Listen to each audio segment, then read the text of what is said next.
क्या आपने कभी सरकारी दफ्तर को कंगाल होते देखा है? क्या आपने देखा है कि कभी किसी सरकारी दफ्तर के सामान को अदालत ने कुर्क कर दिया हो और उसके बाद उस सामान की नीलामी की तैयारी भी की जा रही हो? ऐसा ही कुछ हुआ है राजस्थान के हिंडौन सिटी के पीडब्ल्यूडी यानी कि सार्वजनिक निर्माण विभाग में। जब अदालत का हंटर चला तो एक्सआईएन साहब दफ्तर छोड़कर ही भाग गए।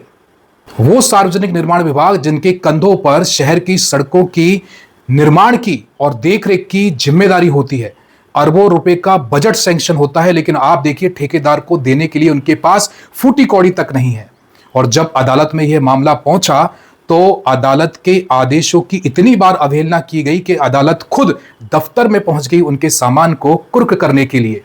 आइए आपको समझाते हैं कि यह पूरा मामला क्या है, इसके पीछे की कहानी क्या है, यह मामला कब शुरू हुआ, कैसे ये अदालत तक पहुंचा और फिर कुर्की की नौबत आखिर कैसे आ गई। पूरे क्रोनोलॉजिकल तरीके से इस वीडियो में हम समझेंगे इस मामले की पूरी कहानी को। वर्ष 2022 जहां से विवाद की शुरुआत होती है, एक संवेदक जो कि फर्म मुरारी लाल के नाम से है और वो इस सार्वजनिक निर्माण विभाग के कार्यों को करने के लिए पूरी जोर तोड़ से मेहनत करता है, अपना पसीना बहाता है, लेकिन जब भुगतान की बारी आती है तो यह विभाग उसे टालने लगता है। जब ठेकेदार को अपने 2 करोड़ रुपए का भुगतान नहीं मिला तो फिर मामला पहुंचता है कोर्ट में और यह कोर्ट थी भरतपुर की कमर्शियल कोर्ट। आपको बता दें कि 2 करोड़ रुपए की बड़ी राशि होने के कारण यह मामला कमर्शियल कोर्ट्स एक्ट के अंतर्गत आ जाता है और यहां इस कोर्ट में जो सुनवाई और निष्पादन होता है मामलों का, वो सिविल कोर्ट से कहीं ज्यादा तेज होता है। वर्ष 2022 से लेकर 24 तक जब सार्वजनिक निर्माण विभाग के अधिकारी ठेकेदार को टालते रहे, उसके 2 करोड़ रुपए का भुगतान नहीं किया गया, तो वर्ष 2024 में ठेकेदार ने इस मामले को भरतपुर के कमर्शियल कोर्ट में पहुंचा दिया। यह सिस्टम की बेशर्मी की इंतहा देखिए कि फर्म मुरारी लाल ने सरकार के लिए काम किया, अपना पसीना बहाया, सड़कें बनाई, लेकिन जब भुगतान की बारी आई तो फाइलें चक्कर काटने लगी। साल दर साल बीतते गए, तारीखें आती गई, लेकिन ठेकेदार को उसका भुगतान नहीं किया गया और सिस्टम की नींद नहीं खुली। थक हार करके आखिरकार ठेकेदार ने भरतपुर के कमर्शियल कोर्ट का रुख किया और वहां पर मामला दर्ज करवा दिया। वर्ष 2024 में कमर्शियल कोर्ट में मामला दर्ज किया गया इजराय संख्या 542/2024 के तहत। फिर इसके बाद न्यायालय ने सार्वजनिक निर्माण विभाग को नोटिस भेजना शुरू किया। मतलब वर्ष 2024 में जब कमर्शियल कोर्ट में यह मामला पहुंचा तो कोर्ट ने सोचा कि क्यों ना पहले विभाग को नोटिस के जरिए यह सूचित किया जाए कि भाई इस तरह का यह मामला है और आप इसका खुद से ही समाधान कीजिए। कोर्ट बार बार नोटिस भेजने लगी कि भाई ठेकेदार का भुगतान है, आप कर दीजिए, 2 करोड़ रुपए हैं, क्योंकि एक बड़ी राशि होती है। तारीख 10 नवंबर 2025 राजस्थान हाईकोर्ट ने एक संबंधित अपील CMA 683/2023 में पीडब्ल्यूडी अधिकारियों के कैजुअल अप्रोच पर नाराजगी जताई थी, जिससे विभाग की कानूनी स्थिति कमजोर हुई और ठेकेदार का पक्ष और मजबूत हो गया। मतलब अदालत ने वर्ष 2024 से और 10 नवंबर 2025 के मध्य में कई नोटिस जारी किए ताकि जो विभाग है वो ठेकेदार का 2 करोड़ रुपए का जो भुगतान है उसे कर दे।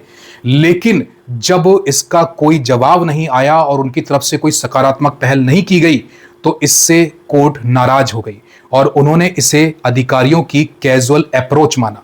कैजुअल अप्रोच का मतलब होता है गैर जिम्मेदाराना व्यवहार। इसका मतलब यह था कि उन्हें कानून का बिल्कुल भी डर नहीं था। यह अदालत कह रही है कि अधिकारियों ने हमारे आदेश की अवमानना की है। ऐसा लगता है कि अधिकारियों को कानून का बिल्कुल डर ही नहीं था।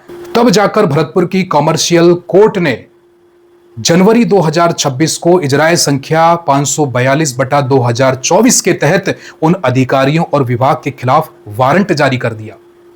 ऑर्डर 21 रूल 30 CPC के तहत यह वारंट जारी किया गया। तारीख 2 अप्रैल 2026 की दोपहर भरतपुर कोर्ट के नाजिर हितेश कुमार गोयल उस वारंट को लेकर के हिंडौन के एक्सआईएन ऑफिस में पहुंचे। जब वहां देखा तो एक्सआईएन ललित कुमार कार्यालय से नदारद मिले। नाजिर ने पुलिस बल और सहायक अभियंता यानी आईएन सुमन कुमारी की मौजूदगी में कुर्की का काम शुरू कर दिया और जैसे ही लोगों को पता चला तो पूरे विभाग में हड़कंप मच गया। जी हां, जब वारंट जारी हुआ तो उस वारंट को लेकर के जो कोर्ट के नाजिर थे, यानी कि प्रशासनिक अधिकारी जो थे हितेश कुमार गोयल, वो 2 अप्रैल 2026 को इस सार्वजनिक निर्माण विभाग में पुलिस जाब्ते के साथ पहुंचते हैं। और जैसे उस वारंट के साथ में ये हितेश कुमार गोयल जो कि नाजिर हैं, तो वो पहुंचते हैं और इसकी भनक जैसी ही लगती है तो एक्सआईएन साहब दफ्तर छोड़कर ही गायब हो जाते हैं। वहां पर उन्हें मिलती है आईएन सुमन कुमारी, और उस सुमन कुमारी की मौजूदगी में जो नाजिर हितेश कुमार गोयल हैं वो उस दफ्तर के पूरे सामान की कुर्की में लग जाते हैं। जैसे ही ये समाचार और डिपार्टमेंट में फैलता है तो पूरे विभागों में हड़कंप मच जाता है कि इस तरह का आदेश भी कभी अदालत से आ सकता था, ये किसी ने सोचा भी नहीं था। उस कुर्सी पर बैठकर जो लोगों को कीड़े मकोड़ों की तरह देखते हैं, आज उस अधिकारी पर गाज गिरने वाली थी, लेकिन वो अधिकारी वहां से नदारद हो गया। उसके बाद हितेश कुमार गोयल जो कि कमर्शियल कोर्ट के नाजिर है, प्रशासनिक अधिकारी है, उन्होंने दफ्तर में उपलब्ध जितना भी सामान था, चाहे से वो कुर्सी है, एसी है, कूलर है, कंप्यूटर है, जो कुछ उनको मिला उस पर स्टिकर लगा दिए गए, यानी कि उन सामान को कुर्की की लिस्ट में लिख लिया गया। आपको बता दें कि यह जो कार्रवाई हुई थी वो सिविल प्रोसीजर कोड यानी कि सीपीसी के ऑर्डर 21 रूल 30 के तहत की गई थी।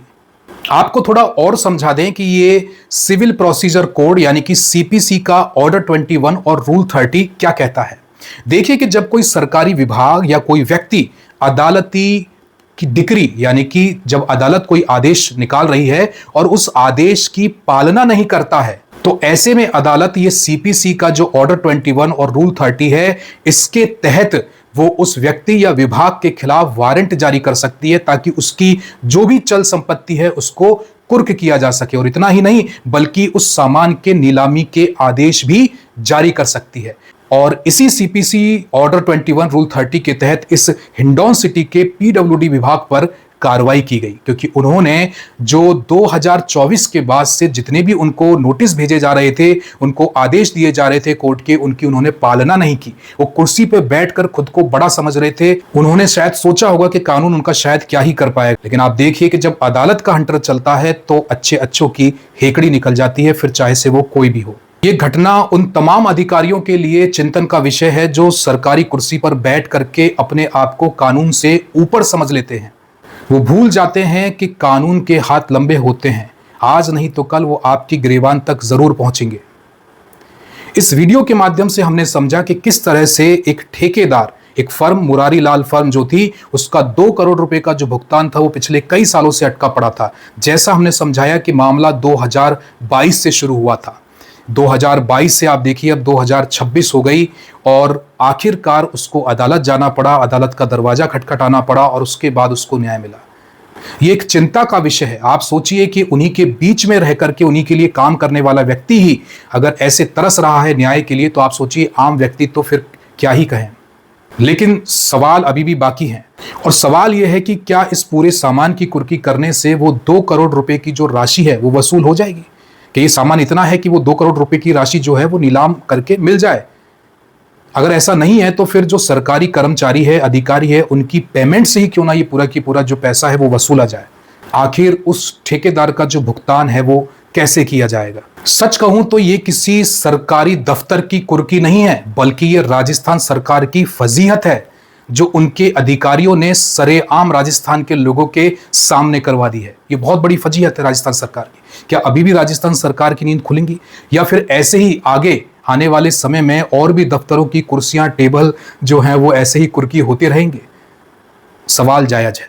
इस रिपोर्ट में इतना ही। आप देख रहे थे एक्सपोजर, मैं वीएन सिंह।